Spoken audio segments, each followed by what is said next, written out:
कीर्ति मेहरा जी। राधे राधे। राधे राधे महाराज जी। महाराज जी आपके चरणों में कोटि कोटि प्रणाम। महाराज जी बहुत बार जीवन में ऐसा समय आता है कि गलती ना होकर भी मतलब हम गलत सिद्ध हो जाते हैं, तो महाराज जी हमें उस समय जवाब देना चाहिए, सही समय पर राधा रानी पे छोड़ देना चाहिए? नहीं, जवाब देना चाहिए अपने को। सामने जो जैसी स्थिति है वो पर्दा रहित करना चाहिए। जैसे कोई हम पर आरोप लग रहा है तो हम उसको पूर्ण रूप से साफ साफ बता देते हैं। इसके बाद नहीं मानता तो राधा रानी पे छोड़ देते हैं।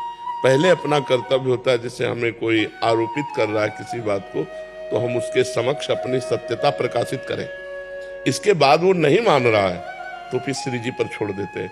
इसके बाद भी हमको दंड मिल रहा है तो अपना प्रारब्ध मानकर भोग लेते हैं कि पूर्व का कोई प्रारब्ध है जो जबरदस्ती हमको आया है और इस रूप में दंड दे रहा है। जहां हमारा कोई अपराध नहीं लेकिन मेरे अंदर जलन पैदा हो रही है, ऐसी चेष्टा हो रही, इसका मतलब मेरा कोई प्रारब्ध भोग है, पूर्व जन्म का कर्म है जो यहाँ आकर मुझे अपना परिणाम दे रहा है। 3 डिग्रियां इसकी रखनी चाहिए। पहली, सामने हम सत्य को प्रकाशित करें। दूसरी, प्रभु के ऊपर छोड़ दें। फिर भी नहीं संभला तो तीसरी, मेरा ही कर्म मुझे दंड देने के लिए इस रूप में आया है, इसलिए उसे सहन कर लेते हैं। हम सामने वाले से वैर विरोध नहीं करते हैं, ऐसा भाव रखना चाहिए। अजीत कुमार पांडे जी जौनपुर से। राधे राधे महाराज जी। महाराज जी विगत 3-4 वर्षों से इस अधम के ऊपर आपकी जो कृपा हुई है उसको शब्दों में कहना असंभव है महाराज जी। महाराज जी आपकी ही प्रेरणा से श्री अग्र देवाचार्य श्री मलूक पीठाधीश्वर महाराज जी से दीक्षा प्राप्त करने का सौभाग्य मिला।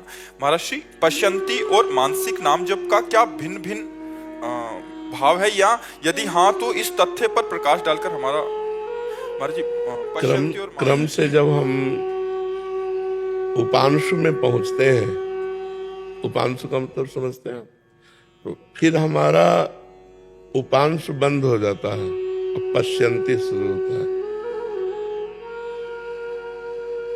कोई हरकत नहीं, किसी भी तरह की कोई चेष्टा नहीं है।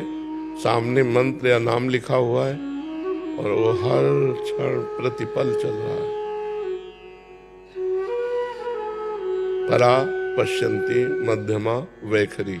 वैखरी हम बोल रहे हैं, मध्यमा जो कंठ से होता है, पश्यंती जो दृष्टि से होता है, अंतर्दृष्टि से होता है, परा जो श्रोता होता है। अजपा जाप चल रहा है, वो जप नहीं रहा, रोम रोम रग रग में नाम की स्फूर्ति हो रही। तो अपनी स्थिति देखना चाहिए। यदि हमारा मन चंचल हो रहा है और पश्यंती में स्थिति नहीं है तो हमको उपांश में स्थिति रखनी चाहिए, मध्यमा में। जिह्वा का अग्रभाग हिलता रहे और नाम स्मरण में चलता रहे। इसके आगे अपने आप स्वतः आ जाएगी पश्यंती। पश्यंती के बाद स्वतः परा स्थिति आ जाती है। बस हम लगे रहें। निरंतर नाम स्मरण, गुरु प्रदत्त मंत्र स्मरण ही जीवन की सार्थकता है। इंद्रियों की भोग विलासिता से बच पाना बहुत कठिन है। बातें बना लेना अलग बात है। इंद्रियों की भोग विलासिता का आकर्षण प्रत्येक अंतःकरण पे होता है। जो अंतःकरण उस आकर्षण में समत्व को प्राप्त कर ले वही महात्मा, नहीं तो फिर गिरा हुआ व्यक्ति है। महात्मा शब्द जो है वही स्थित होता है जो मान रहित है, जो मोह रहित है, जो किसी भी संग दोष से पराजित नहीं होता, जो निरंतर परमात्मा स्मृति में तन्मय है, जिसके अंदर कोई कामना नहीं, जो सुख दुख में समान भाव रखता है, वही परमात्मा का महात्मा है। परमात्मा और महात्मा एक ही स्थिति होती है। यदि हमारा निरंतर भगवत स्मरण चल रहा है तो ये जो मायाकृत आकर्षण है ये होगा, पर हमसे क्रियाएं नहीं होंगी, हमसे गलत नहीं होगा, क्योंकि भगवान का नाम चल रहा है। नाम पाहरू दिवस निशि, ध्यान तुम्हार कपाट। दरवाजा बंद है, भगवत स्मृति, भगवत ध्यान, तो कोई भी विकार हृदय में अटैक नहीं कर सकता, कोई भी विकार परास्त नहीं कर सकता। और निर्विकार स्थिति का नाम ही महात्मा है, जहाँ किसी भी प्रकार के विकार का प्रवेश नहीं। ऊसर बरसई तृण नहीं जामा, संत हृदय जिम उपज न कामा, कोई कामना जिसके हृदय में उत्पन्न न हो वही साधु हृदय है। तो साधु हृदय तभी बनेगा जब निरंतर भगवत स्मृति, अव्यावृत भजनात् अखंड भजन, कुछ नहीं सुनना, कुछ नहीं समझना, कुछ नहीं जानना, एक बात है, संसार का चिंतन छोड़ना है। भगवत चिंतन में इतना तन्मय हो जाना है कि को हम कहाँ बिसर सुध गए, मैं कौन हूँ, कहाँ हूँ, क्या करना चाहिए, ये अभी स्मृति नहीं, क्योंकि स्मृति का तार चल रहा है, उसी में आ जाएगा। परापश्यंती मध्यमा वैखरी, सब पूर्णता उसी में हो जाएगी।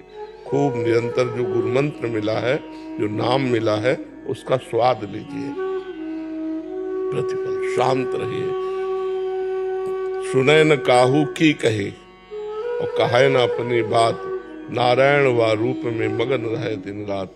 किसी की कुछ नहीं सुनना, सबका सार है चिंतन।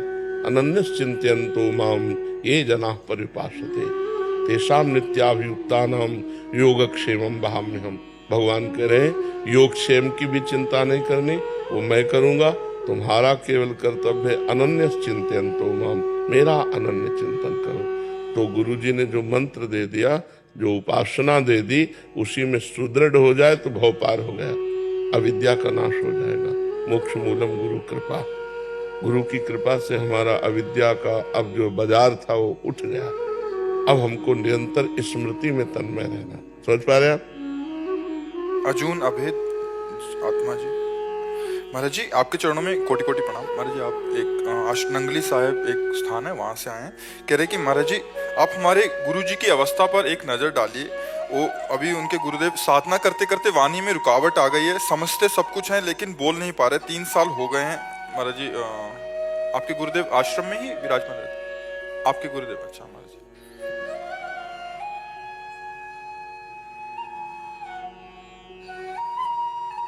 तो क्या गुरु तो साक्षात ब्रह्म है। आपको गुरु की अवस्था पे नहीं ध्यान देना, गुरु तत्व पे ध्यान देना। मेरे गुरु साक्षात परब्रह्म, बोले तो न बोले तो, समझे तो न समझे तो, सब समझ गुरु की। सब अखंड मंडलाकारम व्याप्तम में चराचर, चराचर जगत में गुरुदेव व्याप्त है। हमारे गुरुदेव परब्रह्म परमात्मा है, परब्रह्म स्थिति में है। अब वो परब्रह्म बोले तो ठीक है, ना बोले तो ठीक है, समझे तो ठीक है, ना समझे तो ठीक है। अपने को भाव रखना, मेरे गुरु परब्रह्म परमात्मा है। अब गुरुदेव के प्रति कोई स्थिति का वर्णन करना तो श्रद्धा पर फर्क पड़ जाएगा ना। इसलिए बस गुरु साक्षात परब्रह्म, तस्मै श्री गुरुवे नमः। मेरे गुरुदेव साक्षात परब्रह्म है, ये भाव रखना। और ये तो बाहरी इंद्रियों के विलास है। मान लो कल नेत्र दृष्टि खराब हो जाए, श्रवणेंद्रिय खराब हो जाए, वाक इंद्रिय खराब, ये तो इंद्रिया विनाशी है, इनका तो विनाश होगा। लेकिन गुरु विनाशी नहीं, गुरु बोधमय ब्रह्म स्वरूप है। बस आपको यही भाव रखना है। हाँ, शरीर की कोई परेशानी है तो डॉक्टर को दिखा दो, जिससे उनकी मान लो शरीर में पीड़ा कोई है, मानसिकता कोई बदल रही, तो डॉक्टर से दिखा दो। बका भाव में अपने यही रखना। अगर स्थिति का परीक्षण करेंगे तो श्रद्धा पे फर्क पड़ जाएगा। तो श्रद्धा बढ़ाना हमारा कार्य है या श्रद्धा में फर्क पड़ाना कार्य है? हमारा कार्य श्रद्धा पुष्ट करना। तो गुरु साक्षात परब्रह्म, जैसे हम मूर्ति को ब्रह्म मानकर पूजते हैं तो ब्रह्म की प्राप्ति हो जाती है ना, ऐसे गुरु मूर्ति ब्रह्म स्वरूप। अब हमको आगे किसी से प्रश्न इस विषय में नहीं करना, क्योंकि फिर आपकी श्रद्धा पे फर्क पड़ेगा। हमारी श्रद्धा जब एक पाषाण पे हो जाती है तो भगवान की प्राप्ति हो जाती है। तो चैतन्य घन परमात्मा स्वरूप गुरुदेव पे हो जाए तो फिर हमारी श्रद्धा में कोई फर्क नहीं पड़ना चाहिए। श्रद्धा बढ़ाती जाओ कि मूर्तिमान ब्रह्म है, मूर्तिमान परमात्मा है, आपका काम बन जाएगा। समझ रहे ना?